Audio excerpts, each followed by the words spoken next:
Chapter 3. Special Delivery. The smell of gumbo hit Jamal's nostrils as soon as he stepped through the front door behind Malik. Rich, garlicky, spicy, meaty. It was unlike any smell in the world. To Jamal, it smelled like home. His mouth immediately started watering.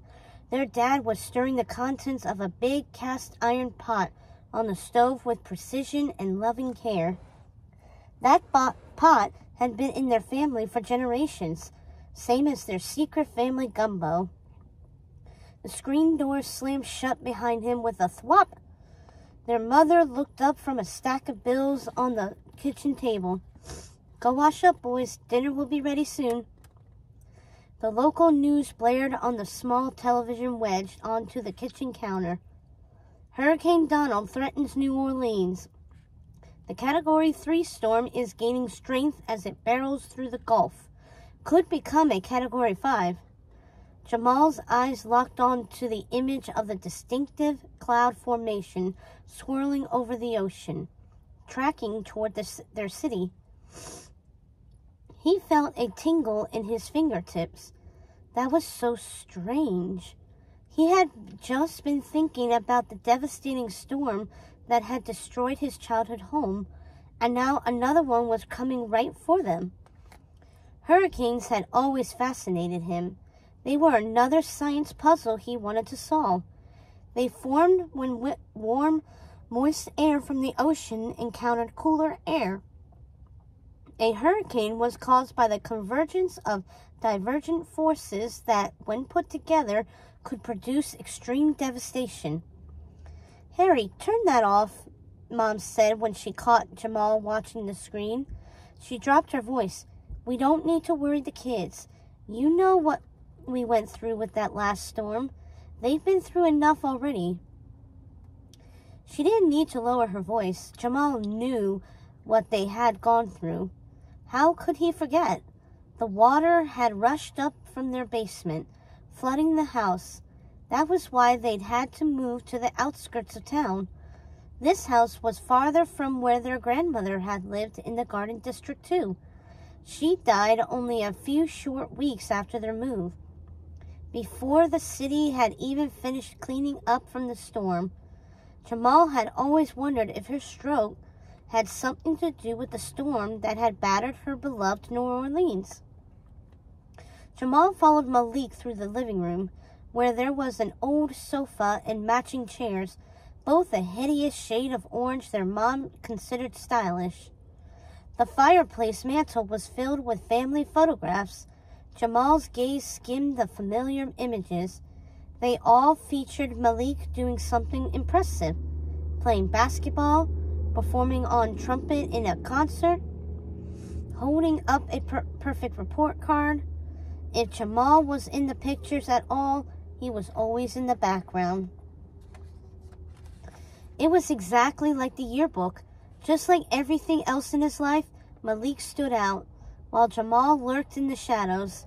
He tore his eyes away from the family pictures, but not before he caught sight of a photo of his grandmother, covered in black veils. Jamal shuddered again. While most of his friends had warm, loving grandparents, his grandmother had been different. In fact, they had barely ever spoken. His mother always made excuses for her mom's odd behavior. She's been through a lot. She prefers silence and darkness now. But what had she been through exactly? Why was she a recluse? Why did she refuse to leave her big, drafty house? Why did she hide under all those black veils even when the sun was out? What or whom was she hiding from? But none of these questions had an answer. At least not an answer he could get from his parents. His mom didn't like to talk about their grandmother. He followed Malik into their bedroom. 2 twin beds and matching dressers took up most of the room. Malik flopped onto his bed, covered with a superhero comforter, and flipped through his yearbook. "You get any good ones?" he asked, holding the book open to a page filled with signatures from his fan club. Jamal felt envy singed his heart. even though he knew it was wrong. Yeah, a whole bunch, he said, quickly stowing his yearbook in his dresser to hide the lie. I'll show you later. Malik had already defended him once that day. The last thing Jamal needed was more pity. His brother meant well, of course, but it only made everything worse. His eyes fell on the story he had written in English class the previous day, sitting on the dresser. It was about a prince kissing a frog and turning it into a princess, a twist on the old fairy tale. He called it The Prince and the Frog. He'd also changed the setting to New Orleans. He had always wanted his parents to read his writing, but he'd never been brave enough to show it to them. He took a deep breath and reached for the pages. Maybe he'd show the story to them after dinner. Kids, dinner time! Their father's voice echoed through the small house. Their last house had been bigger, and Jamal had his own bedroom. But he secretly preferred sharing a room with Malik, even though it meant less space. He didn't say it often, but he loved his brother, and he hated that he felt dark feelings about him sometimes. He did his best to keep them stuffed down in his heart, but they always had a way of spilling out stronger than before. Did you hear your father? Their mother called. Dinner's getting cold. That was their second warning, and it came from Mom. That meant they need to get in there now. Hey, let's go eat, Jamal said, then grinned. If you can tear yourself away from all those autographs. Malik chuckled. Well, I still don't have the most important one. He pointed to a blank corner. I saved you a prime spot. You'd better sign it. After helping their father do the dishes, including scrubbing the stubborn residue from the gumbo pot, their mother set 2 wooden boxes on the kitchen table in front of Jamal and Malik. These are the special gifts your grandmother left for you. Jamal studied the boxes, feeling a rush of anticipation despite his earlier fears. The box in front of Malik was larger and longer. Its polished wood surface was carved with the image of an alligator playing a trumpet. But his box was different. It was smallish, but about 4 inches by 4 inches. The wooden surface was also carved, but not with a cheerful image like his brother's box. Instead, a creepy skull stared back at him. The eye sockets were gouged out, as if with a crude tool, leaving deep scratch marks. He felt his pulse skip. What did the images mean? Look, I know your Nana could be a bit strange, their mother said, struggling for words. Their father walked over and placed his hand on her shoulder in a show of support. The old lady never talked to us, really, Malik snorted, let alone remembered our birthday. Yeah, it wasn't like she had to remember more than one, Jamal added, since we were born on the same day. A sad expression passed over their mother's face. Like I said, she went through some things, and she was never the same after. I'm sorry you didn't meet her when she was younger. She wasn't always like that. Yeah, me too, Malik said, casting his gaze down. Mom, sorry I said that. It wasn't very nice. She shook her head. No, you deserved better. She patted his box. But maybe this will make up for it. Then she slid in an official-looking document across the table. From the estate of Nora J. Wilkins. Jamal's eyes scanned the document with the fancy lawyer logo at the top. This is from the attorney representing her estate, their mother continued. You each have to sign to confirm receipt of your inheritance. Jamal quickly scrawled his name. The pen felt slippery in his sweaty fingers. Then he passed it to his brother. His attention returned to the mystery boxes. Anticipation built inside him like water rising behind a levee, threatening to break through it. Okay, Malik, first, their mother said, as if this wasn't always how it went. Go ahead, son. Open it. Malik took a deep breath and slowly cracked open the wooden box. The top pivoted smoothly on hinges built into the box, revealing a trumpet. An antique one, from the looks of it. The brassy surface shimmered like it had just been polished to a high shine. "Oh, wow," Malik said, lifting it out of the velvet-lined interior. He raised it to his lips and blew a few tentative notes. They sailed out effortlessly, painting the air with their melody. "Wow, it sounds amazing," Malik said. He played a few more notes. "That trumpet has been in our family for generations," their mother explained. "Your grandfather was a jazz musician, and his father, and his father's father. They were all jazz musicians who played the trumpet. Until your mother married me," their father said with a chuckle. He held up his large hands. "Ever heard of 2 left feet? I've got 2 left hands." "Yeah, but you can cook like a fiend," their mother said with a twinkle in her eyes. "I'll take that any day." They locked eyes and smiled, lovey-dovey as always. Is it my turn now?"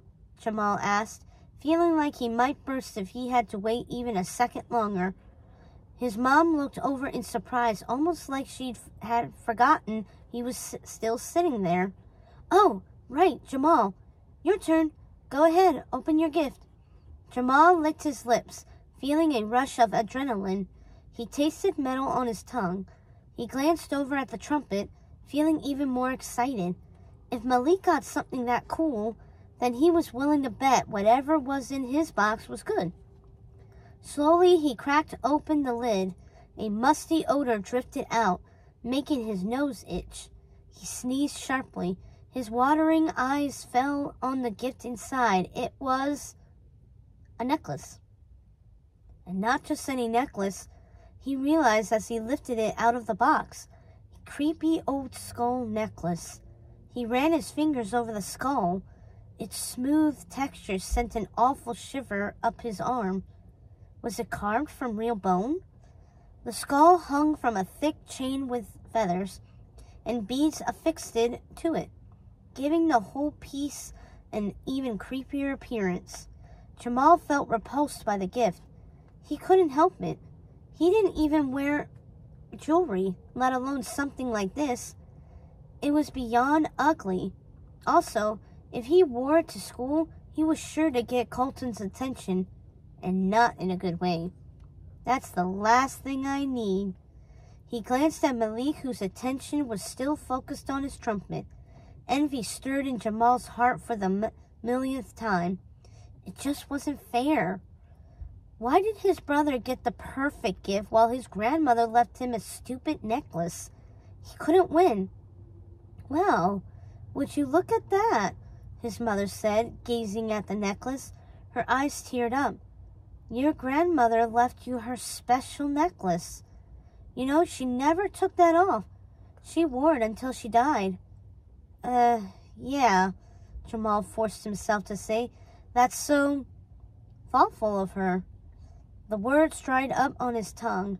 He wanted to say something else, something less nice, but he knew better than to upset his mother and held it in.